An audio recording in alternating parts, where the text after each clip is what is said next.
What's up, everybody? This is Jay, and welcome to another review. This is a movie review for a new movie that just came out starring Omari Hardwick, who is the star of the hit show Power, and this movie is called Spell. Okay? Now, Spell is an interesting movie. It's unique. The reason why is that it's showing only a few really scenes, and it's kind of a intense kind of drama build kind of thing, and it's actually pretty good. It's almost like a twist on the movie Misery with Kathy Bates.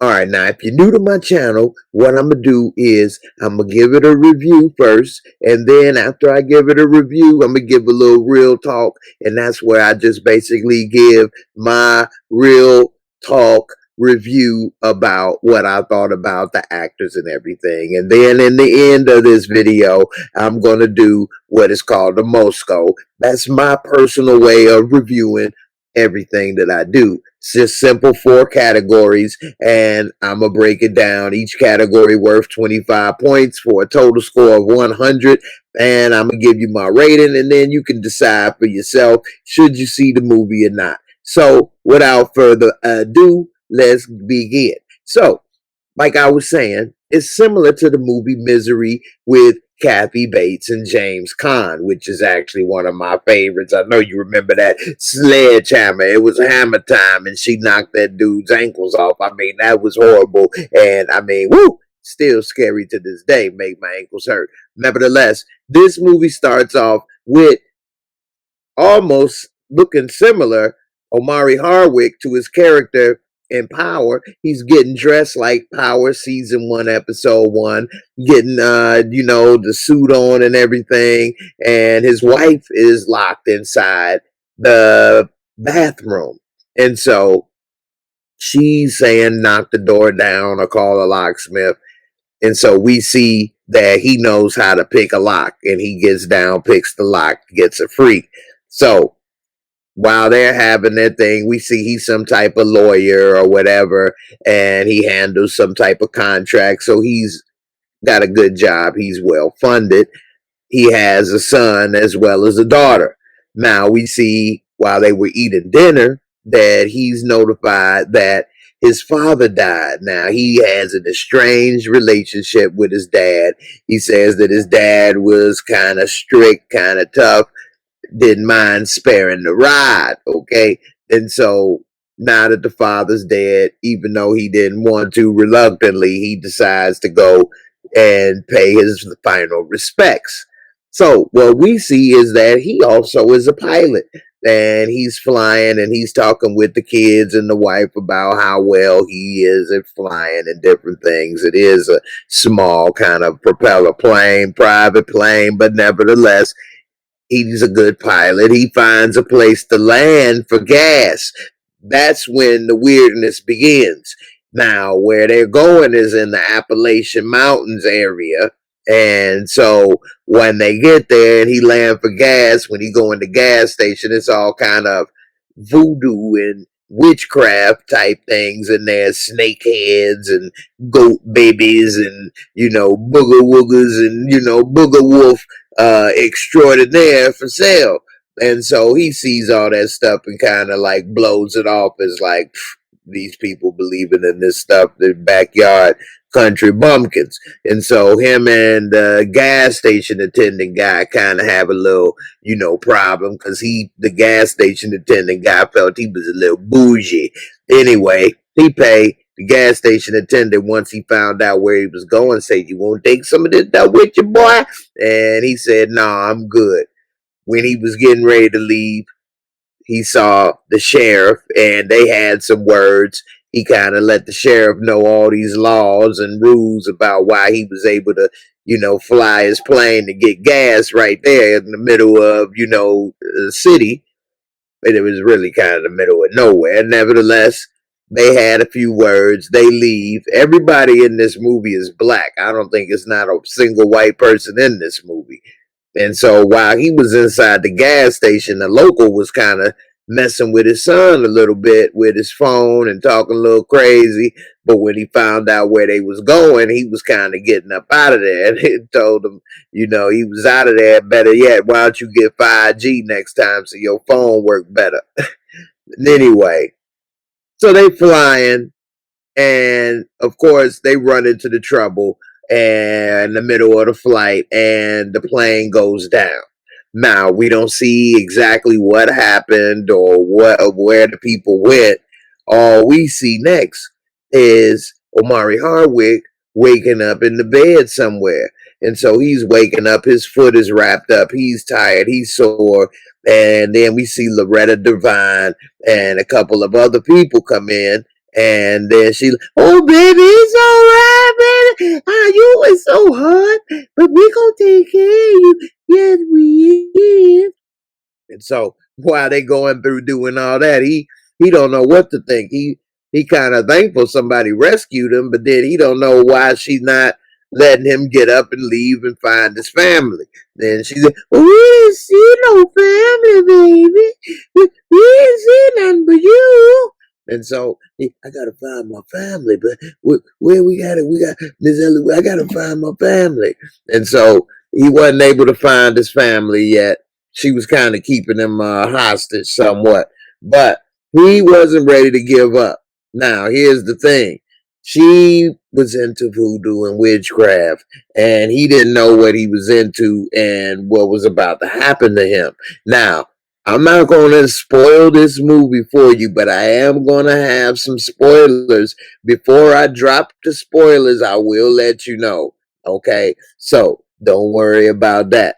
Now, what happened was he didn't realize that, they was, plotting and planning on him. And she even had a point where she even brought a voodoo doll and said, uh, whatever happened good to the dog gonna happen good to you. Whatever bad happened to it, gonna happen to you. And so, he was trying to figure out what was really going on at this place, what were people really up to. And as the movie go on, he start to find out. Now, I'm about to let you know some spoilers. So if you don't want to know some spoilers, you might want to skip the next minute or two, and then you can get my J-Mo Skull review. Anyway, spoiler alert. Now, man, this part of the movie made me almost jump out of my skin. This was gross. It was tough to watch. So his foot was wrapped up, and he didn't know if it was injured from the accident or what. Well, come to find out, they had put a damn nail in his foot, like this long, part of their little ritual to get blood and different stuff, because she done made the voodoo doll out of different parts of his body and blood and hair and all of that. And they was planning to use him as some type of sacrifice. Yeah. And it came to find out it was some type of voodoo cult pretty much going on up there. Yeah, and they knew his father and everything. And so Miss Eloise, that was Loretta Devine, who did an amazing job in this movie. I always like Loretta Devine. And this movie, she had a lot of meat on the bone. And also John Beasley. You may have he played a good role. He didn't have a lot of meat on the bone, but I enjoy seeing him in different movies and things too. And he's done a good job with Loretta Devine in this movie. And so you may have saw John Beasley in Walking Tall with The Rock.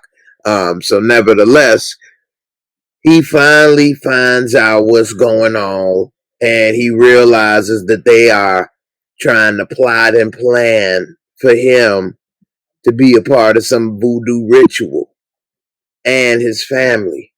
Another part that was disgusting is she was finally like feeding him good and stuff, talking about, well, you gotta build up your strength, baby. Have some more chicken. You want some chicken? And when she was getting the food, she was putting a little something on there first and mixing it in. I guess it's some type of drug or something, make it taste better or keep him hypnotized or something. And when he was sucking on it, he ended up seeing that they was actually, he put it together. It was a hand. He was eating his son's hand because his son had a tattoo. And he ended up, when he threw it up, you could see that skin from that tattoo. And she was feeding him his son's hand. Oh, she was bogus. So, anyway, without spoiling the entire movie, in case you want to still see it, I'm going to give one last thing is that she did have a little booger sugar blow dust. She would and blow. This will put you up, and this will put you down. And blow it on up or whatever. And so it'll knock him out or, whatever. And he ended up getting a little bit and using it or whatever. And he ended up figuring a way up out of there. And he saw that they had the little ritual and they cut out the eyeballs from a cat and put it into the little boogity. That's what they called the little voodoo doll. This is the boogity. Something good happened to the boogity. Something good happened to you. So it was this old man couldn't see, and they put the little eyeballs in the boogity of him, and then he looked up, and she said, "Well, what'd you see?" Then he looked and pointed right at where Omari Hardwick was looking down at the little hole in the little love shack, and you know what I'm saying? He rolled out the way right before they could see. But it was interesting. It was a good movie. They all did their job. They did a damn good job, everybody. And no, it's not a blockbuster. If it wasn't for COVID, it may have made about 50, 60 million at the show, at the theater. But it was good. It was good. And I enjoyed the movie, which is the main part. Now, I'm not gonna spoil it, but I guess I am. So here comes the major spoiler alert. In case you don't want to see the movie or you don't care. If you want to skip it, when you see my finger up again, then spoiler alert over. Okay? This is the ending. So what ends up happening is he ends up finding out that she's doing the ritual. He do a couple things to change and make sure that the ritual don't work when she tried to put him down. And so when she thought she put him down, he wasn't down and he was able to get up, kill whoever he needed to kill, reverse the spell. He found his family and, make a long story short, he got up out of there. But his son hand was gone, and that nail in his leg, woo, Charlie. When he had to pull that out, and then she was coming, so he had to put it back in. Oh, whoa. Oh, my goodness. Oh, wow. That right there. Oh. Anyway, it's a good movie. Here's the finger. Final review. Spoiler over. All right. So now I'm gonna give it my real talk review. Now, I like the movie. It's a low budget movie. I think that Loretta Devine needs more roles with meat on the bone. I love me some Loretta Devine. She did a damn good job in this. Omari Hardwick, I think that they had his character a little too similar to Ghost. With getting the suit and businessman and this, that, and the other, but he didn't spend a lot of time in that situation, so I guess it wasn't that big of a deal. I like Omari Hardwick and his acting, and I think that he, is going to be a good movie actor going forward. So we'll see. This was a good low budget movie, something a little different than Power overall because he wasn't really a gangster type stuff, and it was like a thriller. And so, it's a little something different, interesting. And I'd like to see more movies like this, actually. I enjoyed it. And you can get it on Amazon or Google Play or any of the places, where you get movies to rent or watch. And I think it's only like $5, $5.99. So, hey, for $5, $6, you can't beat that. All right. Now I'm going to get ready to give it a Moscow.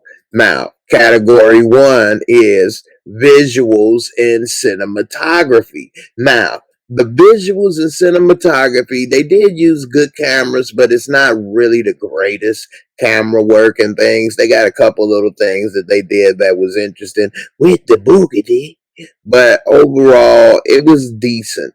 And sometimes that plays into the effect and makes things better when it's not the greatest. For example, the movie Bad Hair. Now, they did have a couple things with the cinematography, like showing when he put that nail back into his leg and things. That was really good how they portrayed that and filmed that scene. So I'd give the camera work and cinematography out of a total of 25, I'd give it a 15. Now, we're looking at the storyline and plot. It's not that unique. It's really similar to the movie Misery, except you throwing in the little voodoo and all of that. You got the hoodoo woman and I put you up, I put you down. But overall, it was interesting. I liked it. It was, entertaining, but it was you little, storyline that was kind of keep you interested. So I'd give that a 15 as well. Special effects and makeup, even though that this had the little voodoo and different stuff, it really wasn't a lot of special effects and makeup going on. But the special effect of putting that nail in that foot and eating at his son's hand and different things that they had going on, and a few other things with the boogity and make the boogity look at you. So again, I'm gonna give that a 15 as well. And then the final category, entertaining and fun factor. And I really enjoyed the movie. It was entertaining. I had a couple good laughs. I was grossed out. And the end was not the best to me. It was all right. I knew that wasn't gonna die, but nobody died. So, except for Loretta Devine and a couple of her people. So, with that being said, it wasn't, as bad as it could have been, which made it, good actually, if it was more dramatic. But nevertheless, I still give it a 20 because it was entertaining. I had a couple good laughs and enjoyed myself. So, with that being said, this is an overall Moscow of 65. Okay, 65. And that's a 15 for category 1, visuals and cinematography, a 15 for storyline and plot, and for special effects and makeup, also a 15. And entertainment and fun factor, I give it a 20 for a total score of 65. You could round it down to 6.5 out of 10 or 65 out of 100. Either way you slice it, it's not bad to watch. Hey, it puts you up, it pulls you down. Anyway, I check that out. I recommend it if you got nothing else to watch. You want to check out something new. It's a good entertainment to check out. Hey, I put you up, I put you down. Anyway, I'm out of here. I'm Jay. I hope you enjoyed the video, and I'll see you on the next one. Peace.